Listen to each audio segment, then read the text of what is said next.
Did you know that centuries before Roman aqueducts, Africans engineered vast underground irrigation systems in the Sahara? This is not the Africa of outdated textbooks. This is Africa reimagined, a continent of innovation, artistry, and resilience, brought to life through illustrations, artifacts, and the stories they tell. We're diving into the illustrated history of Africa, revealing hidden achievements and challenging long-held misconceptions. Prepare to have your perspective shifted. Let's begin with figures who often appear in history books, but whose African context is sometimes overlooked. Cleopatra VII, the last active ruler of the Ptolemaic Kingdom of Egypt. While often portrayed with a European gaze, Cleopatra reigned in Alexandria, a vibrant hub of African culture and intellectual exchange. Her story, illustrated through ancient Egyptian art and historical accounts, reveals a shrewd political leader deeply connected to the African continent. Then there's the Queen of Sheba, Makeda, a figure shrouded in legend, her story woven into the histories of both Ethiopia and Yemen. Illustrations depicting her legendary visit to King Solomon highlight the ancient trade routes and cultural exchange that connected Africa to the wider world. But let's move beyond the familiar and unearth some truly astonishing, lesser-known achievements. Deep in the Sahara Desert, from 500 BCE to 700 CE, the Garamantes civilization thrived. These were no mere desert dwellers, they were master engineers, constructing over 1,200 kilometers of underground fogaras, or kanats, to irrigate their oases. Illustrations reveal the scale of this engineering feat, a network of underground channels that allowed them to cultivate the desert and export thousands of slaves annually to Rome. This happened centuries before the Romans even built aqueducts. Moving south, we encounter the Leidenberg heads, discovered in South Africa.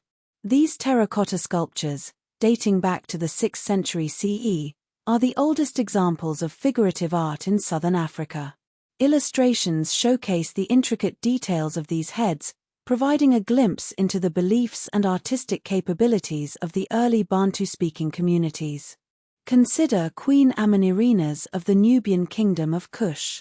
Around 25 BCE, she led her armies in a 5-year war against the Roman Empire, even blinding a Roman legion's eagle standard. Illustrated depictions of this fierce queen challenged the stereotype of submissive African rulers, revealing a powerful leader who defended her kingdom against one of the world's greatest empires. The Aksumite Empire, flourishing in present-day Ethiopia and Eritrea, was a major trading power and one of the first African kingdoms to adopt Christianity. Illustrations of Aksumite gold coins, massive obelisks, and bustling ports reveal a sophisticated society that traded with India and the Mediterranean world. The Axumites even built the obelisk of Aksum, a towering structure that was stolen by Italy in 1937 and only returned in 2005. Further south, the ruins of Great Zimbabwe stand as a testament to the ingenuity and architectural prowess of its builders. This sprawling complex, built between the 11th and 15th centuries, once housed as many as 18,000 people. Illustrations of the towering stone walls and intricate soapstone bird carvings showcase the sophistication of this ancient civilization. Let's journey west to Timbuktu, a city that flourished as a center of learning and trade in the Mali Empire.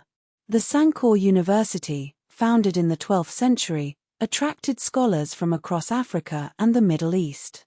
Under the reign of Mansa Musa, Timbuktu became a beacon of intellectual and cultural exchange, boasting a library of over 1 million manuscripts. Illustrations depict the bustling marketplaces, grand mosques, and scholars engaged in lively debates, revealing the vibrancy of this golden age. The Benin bronzes, created in the Kingdom of Benin, now part of Nigeria, are masterpieces of African art. These intricate sculptures, dating from the 13th to the 19th centuries, depict kings, queens, and scenes from court life. Their realistic portraiture rivals that of Renaissance art, showcasing the artistic skill and cultural richness of the Benin Kingdom. The impact of these illustrated histories extends far beyond the pages of books and the screens of our devices. In South Africa, the Post-Apartheid Truth and Reconciliation Commission drew upon historical accounts to address past injustices and validate pre-1948 land dispossession, referencing the real story to heal the nation. Ethiopia's victory at the Battle of Adwa in 1896, a symbol of African resistance against colonialism, continues to inspire the African Union headquarters in Addis Ababa. The ruins of Great Zimbabwe have become a major tourist attraction, generating revenue and promoting cultural pride. And the Timbuktu manuscripts, painstakingly preserved and digitized, are informing Mali's curriculum reforms, ensuring that future generations learn about their rich heritage.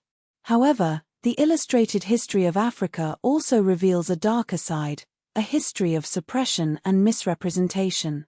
Colonial illustrations often depicted Africans as savages, justifying European domination. Evidence of advanced civilizations, like the Igbo-Akwu bronzes in Nigeria, was often ignored or dismissed. Even today, some historical narratives face pushback, such as the exclusion of Mapungubwa from certain educational curricula. The history of Great Zimbabwe was deliberately distorted by colonial historians who claimed that it was built by Phoenicians, denying African agency. Radiocarbon dating, which confirmed the Bantu Shona origins of the site, was suppressed for decades.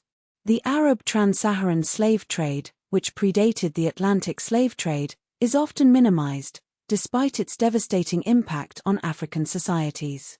Even today, some accounts of African history face backlash for acknowledging African complicity in the slave trade.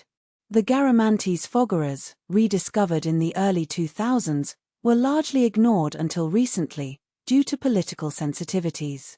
And funding for African heritage preservation remains significantly lower than for European sites.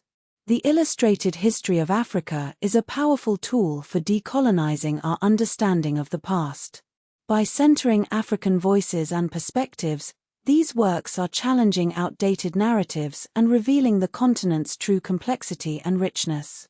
They are inspiring a new generation of Africans to take pride in their heritage and to shape their own future. The story of Africa is still unfolding, and the illustrations, artifacts, and voices that shape it will continue to evolve. Let us embrace this ongoing journey of discovery, celebrating the achievements, acknowledging the challenges, and working towards a more just and equitable future for all. What lesser-known African achievement do you find most inspiring?